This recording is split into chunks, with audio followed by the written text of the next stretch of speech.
Types of matrices के अंदर अब हम पहले बात करते हैं आइडेम्पोटेंट मैट्रिक्स के बारे में। ठीक है, तो मान लेते हैं कोई भी एक मैट्रिक्स है हमारे पास ए, और हम क्या करते हैं इस ए मैट्रिक्स के अंदर ए का ही मल्टीप्लाई कर दें। मतलब क्या, ए इंटू ए, मतलब क्या क्या हो गया, ये ए स्क्वायर हो गया।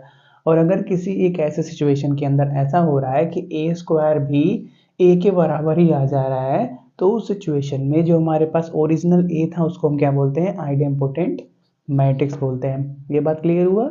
थोड़ा थोड़ा हुआ, थोड़ा थोड़ा नहीं हुआ।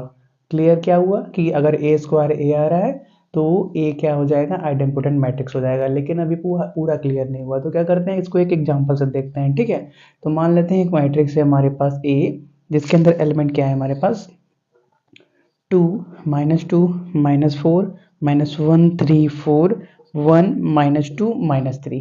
ठीक है, ये क्या है, 3x3 ऑर्डर का मैट्रिक्स है। हम करते क्या है, ए के अंदर ए का मल्टीप्लिकेशन करते हैं। ठीक है, तो ए के अंदर ए का ही मल्टीप्लिकेशन करेंगे, तो 2 -2 -4 -1 3 4 1 -2 -3। अब पहले क्या करो, इसको सिंप्लीफाई करो। पहले ए मैट्रिक्स था, हमने क्या किया, ए के अंदर ए मल्टीप्लाई कर दिया, तो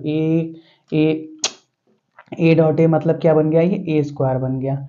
अब ए स्क्वायर का वैल्यू देखते हैं कितने के बराबर आता है, तो इसको पहले सिंप्लीफाई करो तो देखते हैं क्या आता है। ठीक है, तो हमने पिछले क्लास के अंदर मैट्रिक्स मल्टीप्लिकेशन सीख रखा है, कैसे करते हैं, रो बाय कॉलम करते हैं। पहले रो को उठाएंगे, पहले कॉलम में मल्टीप्लाई करेंगे, फिर पहले रो को दूसरे कॉलम में, फिर पहले रो को तीसरे कॉलम में, ऐसे ही। तो पहले 2 इंटू 2 4 -2 इंटू -1 कितना हो गया हमारे पास, +2 -4 इंटू 1 माइनस का 4 2 इंटू -2 कितना हो गया, माइनस का 4 -2 इंटू 3 माइनस का 6 -4 इंटू -2 प्लस का 8। अब 2 इंटू -4 माइनस का 8 -2 इंटू 4 प्लस का माइनस का 8 यहाँ पे भी होने वाला है। और फिर क्या, 4 इंटू 3 प्लस का 12, दोनों जगह माइनस है ना, माइनस माइनस कट जाएगा। अब -1 इंटू 2 माइनस का 2 3 इंटू माइनस का 3 3 4 into 1 4 -1 into -2 2 3 into 3 9 4 into -2 minus का 8।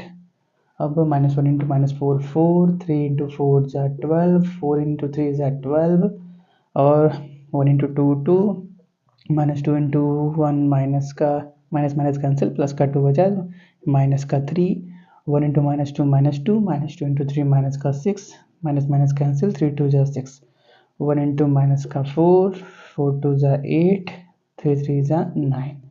अब इसको सिंप्लीफाई करो, देखो पहले बनता क्या है। तो 4 -4 कैंसिल 2 बचा, और यहाँ पे 6 माइनस का 10 प्लस 8, तो यहाँ पे क्या बचा, 2 बचा यहाँ पे भी। और फिर क्या, सही आ रहा है, नहीं सॉरी माइनस का 2 आएगा, माइनस का 10 था ना। और यहाँ पे -16 हो गया, तो माइनस का 4 बच गया। और 2 माइनस का 5 माइनस का 1 बचा। 9 to 11 8 गया, 3 बचा। और फिर क्या, 12 कैंसिल हो गया, 4 बच गया यहाँ पे। 2 2 4 3 1 बच गया। 6 2 8 मतलब माइनस का 2 बच गया। और यहाँ पे 12 9 मतलब क्या बच गया, 3 बच गया, कितना, माइनस का 3।